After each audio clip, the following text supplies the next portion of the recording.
episode of Quarantine Cuisine. Since we've been staying at home, we've had a lot of time with our family. We've enjoyed a lot of great wine, beer, and other spirits, and we've had a lot of time to cook some really fun recipes. We've also had a lot of time to watch cooking shows, and one of our favorites are those cooking shows where there's a competition. They bring you a box of mystery ingredients and you have to figure it out. We like to create our own cooking competitions, and we've done it with our friends. A couple of weeks ago, we were invited to judge a tiny food competition with my best friend Cindy. The hands down winner was her dessert, something I'm going to show you how to make today. All you need is some champagne and a bag full of frozen strawberries. You also are going to need one mystery ingredient, and that'll be revealed at the end of the show. So let's get cooking.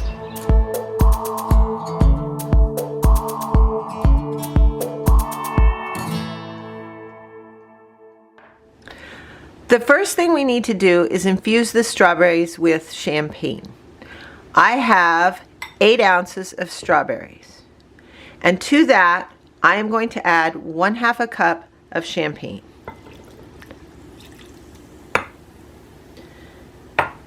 We are using Chandon's Brut sparkling wine. It's just the right blend for infusing into whatever dish you want to infuse it into. We're going to mix up our strawberries. I am using frozen strawberries from a venture out to pick them about a month ago. If you are using frozen strawberries, there will be some juice that's in the bottom of the strawberries. You can remove that.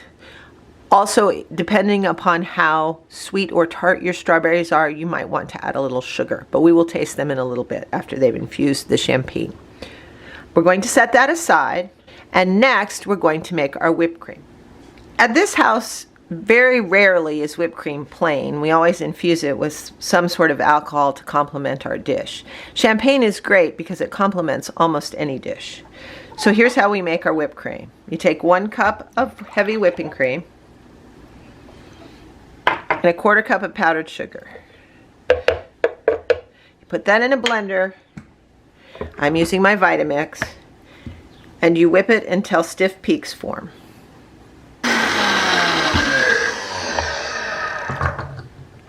Once you have the whipped cream to a fairly creamy consistency, you can slowly add the champagne.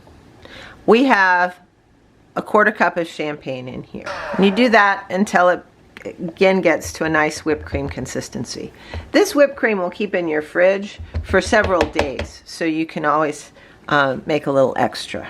This is also great in your coffee in the morning, particularly if you use a hazelnut or a Kahlua flavor. So now we're ready to assemble our shortcakes. My friend Cindy's secret ingredient is, ta-da, honey buns. Take a package of a honey bun,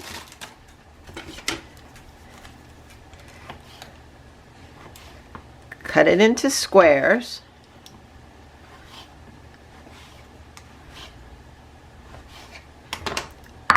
and layer it in the bottom of a shortcake cup. I'm using creme brulee cups, custard cups.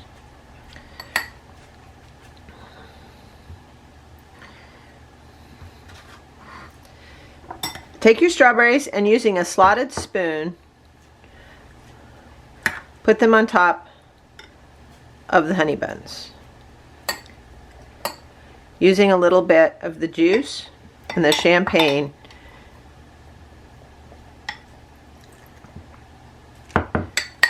to soften the honey buns. Now, these honey buns are a little stale. I won't lie, they're a little stale. But the reality is, with the champagne infusion, they're going to soak up the champagne and they're going to be soft and delicious by the time we're ready to serve. To finish off your dish, put a dollop of the champagne whipped cream on top, and you can decorate it with a fresh ripe strawberry.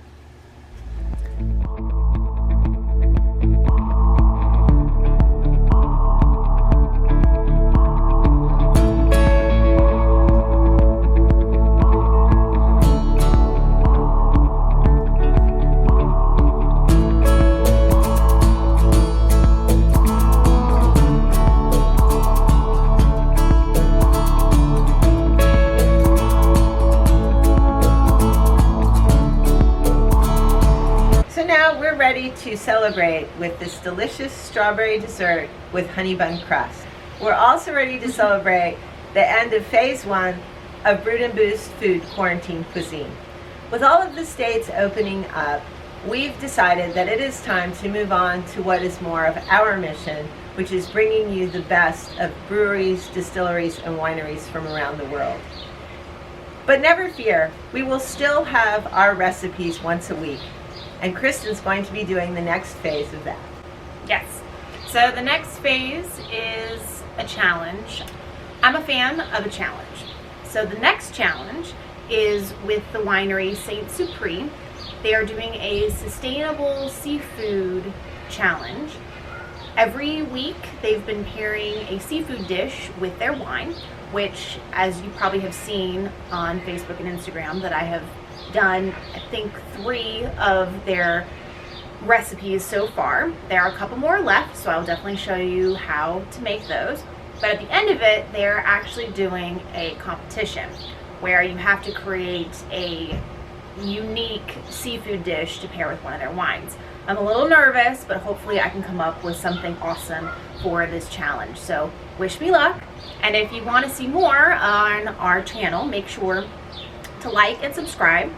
Definitely hit the notifications on all sorts of social media so you know what we're up to. And leave us a comment. Let us know what you want to see. What should we cook? Let us know your favorite winery, brewery, distillery, so maybe we can go check it out now that we can actually go check these places out now instead of having to see the inside of our kitchen. Every day that we are doing something new on our website, so definitely go to www.broodandboostfood.com and sign up for notifications there as well. Once we get enough subscribers on our website, we'll happily send you a little newsletter, let you know what we're up to. But in the meantime, stay safe, phase in slowly, and watch Brood and Boost Food, and let's keep cooking. Cheers. Cheers.